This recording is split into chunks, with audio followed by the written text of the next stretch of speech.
Nosso, o eminente presidente da Casa, senador Renan Calheiros, que comporá a mesa à minha direita. Senhor presidente, senhoras senadoras, senhores senadores, senhoras e senhores advogados, mais uma vez o Senado encontra-se reunido para atuar como órgão julgador com o fim de desempenhar a grave atribuição constitucional de decidir sobre o futuro de uma presidente da República eleita pelo voto popular, acusada da prática de crimes de responsabilidade.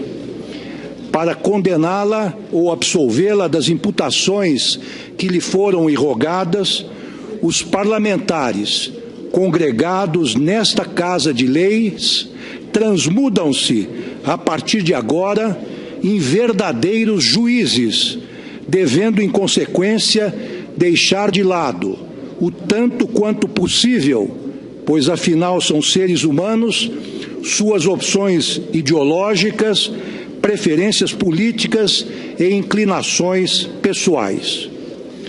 Para julgá-la, haverão de atuar com a máxima isenção e objetividade, considerando apenas os fatos, tais como se apresentam nos autos do processo e as leis que sobre eles incidem. Extraio do Código de Ética da Magistratura, aprovada pelo Conselho Nacional de Justiça, que o juiz, no desempenho de sua árdua, mas ao mesmo tempo sublime missão, deve nortear-se, em especial, pelos princípios da independência, da imparcialidade, do conhecimento e da capacitação, agindo com cortesia, transparência, prudência, diligência, integridade, dignidade, honra e decoro. Merece especial destaque no Código o dever de cortesia, que se volta aos colegas, aos membros do Ministério Público, aos advogados, aos servidores, às partes, às testemunhas e a todos quantos se relacionem com a administração da Justiça. De forma complementar, espera-se do juiz que utilize uma linguagem escorreita, polida, respeitosa e, sobretudo, compreensível. Já o magistrado prudente, esclarece o Código de Ética, é aquele que adota atitudes e decisões que resultem de juízos racionalmente motivados, após haver meditado e valorado os argumentos e contra-argumentos com os quais se defronta à luz do direito aplicável. O texto exige ainda que o juiz, no desempenho de suas funções, repila influências externas indevidas, estranhas à justa convicção que deve formar para a solução dos casos que lhe são submetidos. Espera também o Código do magistrado que busque a verdade unicamente nas provas coligidas, mantendo distância equivalente dos contendores, de modo a evitar qualquer comportamento que possa refletir favoritismo, predisposição ou preconceito. Para tanto, cumpre dispensar-lhes plena igualdade de tratamento, vedada qualquer espécie de discriminação injustificada. Ao juiz cumpre também velar para que os atos processuais se celebrem com a máxima pontualidade e que os processos sejam solucionados em prazo razoável, para o que reprimirá toda e qualquer iniciativa protelatória ou que atente contra a boa-fé processual. Adverte ainda o Código de Ética que incumbe ao magistrado, ao proferir suas decisões, atuar de forma cautelosa, atento às consequências que elas podem provocar. O juiz, ademais, deve manter sempre uma atitude aberta e paciente ao receber alegações ou críticas, desde que lançadas de forma cortês e respeitosa, não representando qualquer desdouro, confirmar ou retificar posições anteriormente assumidas nos processos em que atua. Por fim, o Código de Ética aponta como atentatório à dignidade do cargo a prática de ato ou comportamento do magistrado que implique discriminação injusta ou arbitrária de qualquer pessoa ou instituição.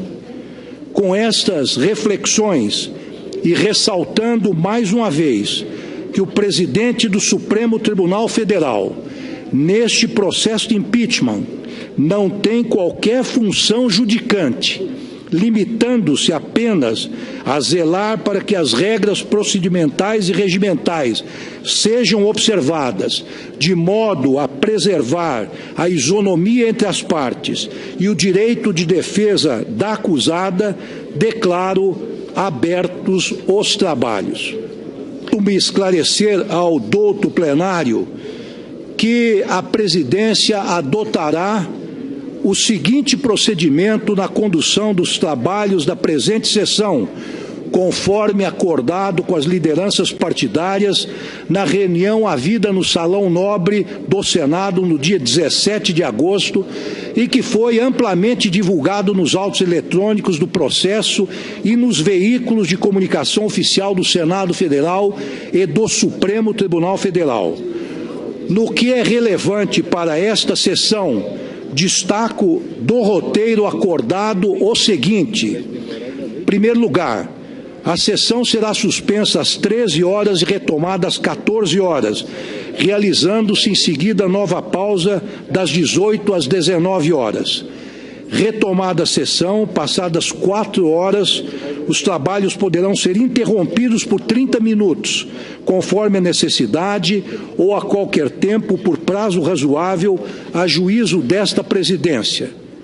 Da sessão de julgamento participarão como juízes, enfatizo como juízes, todos os senadores e senadoras presentes, com exceção dos que incidirem nas situações de incompatibilidade de natureza jurídico-processual. E até agora não registramos nenhuma dessas condições. A leitura do processo é dispensada nos termos regimentais, tendo em vista a publicação de suas principais peças em avulsos e a distribuição da íntegra do processo por meio digital. Questões de ordem ou manifestações pela ordem terão precedência relativamente às intervenções da acusação, da defesa e dos oradores inscritos para fazer uso da palavra, devendo ser formuladas em até 5 minutos.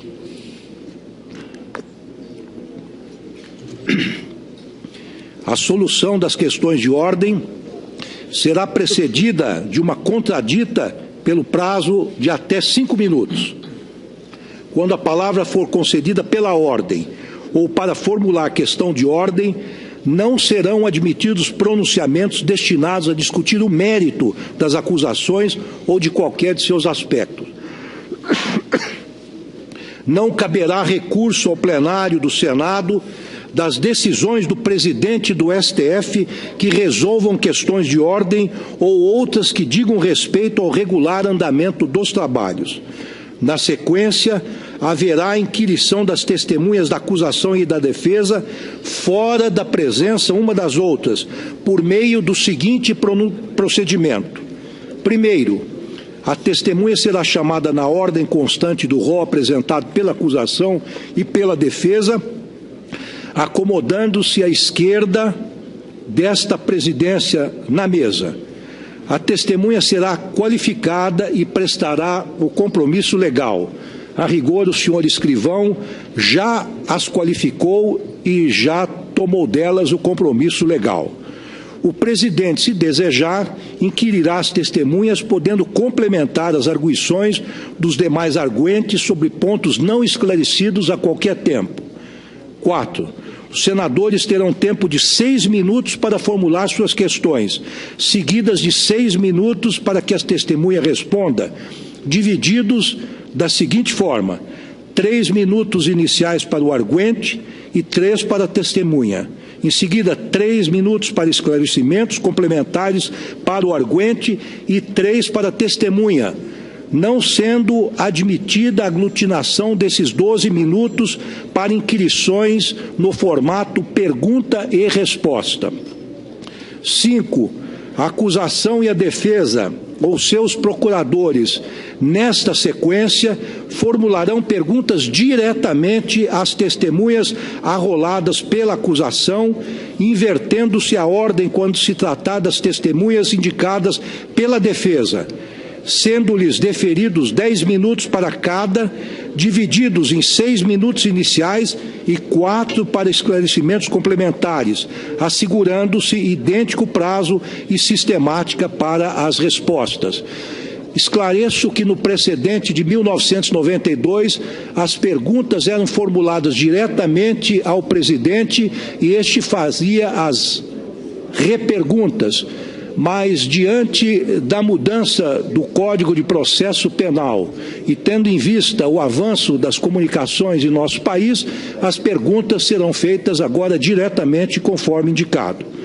6. Não serão admitidas, e peço especial atenção para isso, pelo presidente, perguntas que puderem induzir a resposta, que não tiverem relação com a causa ou que importem na repetição de outra respondida, ainda que veiculada em palavras diferentes. Portanto, não queremos bis in idem no que diz respeito às perguntas. 7. As perguntas e eventuais reperguntas deverão ser feitas objetivamente, sem necessidade de fundamentação, a fim de que as testemunhas não sejam induzidas, ainda que inconscientemente, às respostas. Estes tópicos, senhoras senadoras, senhores senadores, constam do Código de Processo Penal. Portanto, são objeto de uma lei que deve ser respeitada. E mais, às testemunhas não será permitido fazer apreciações pessoais, salvo quando inseparáveis da narrativa do fato.